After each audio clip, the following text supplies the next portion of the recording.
अब्बा जी मुझे मारते थे तो अम्मी मुझे बचा लेती थी। एक दिन मैंने सोचा, अगर अम्मी पिटाई करें तो अब्बा जी क्या करेंगे, ये देखने के लिए क्या होता है। मैंने अम्मी का कहना ना माना। उन्होंने कहा, बाजार से दही ला दो। मैं ना लाया। उन्होंने सालन कम दिया। मैंने ज़्यादा पर इसरार किया। उन्होंने कहा कि पीढ़ी के ऊपर बैठकर रोटी खाओ। मैंने ज़मीन पर दरी बिछाई और उस पर बैठ गया। कपड़े मैले कर लिए। मेरा लहजा भी गुस्ताखाना था।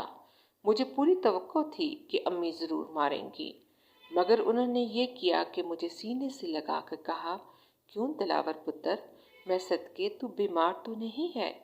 उस वक्त मेरे आंसू थे कि रुकते ही नहीं थे। कौन समझा है मर्तबा माँ का, कौन समझा है मर्तबा माँ का, एक रिश्ता है ज़माने में मोहब्बत के लिए, प्यार जिसका नहीं दुनिया में तिजारत के लिए। माँ वो हस्ती है जो एसार किए जाती है, अपने बच्चों से फ़कत प्यार किए जाती है।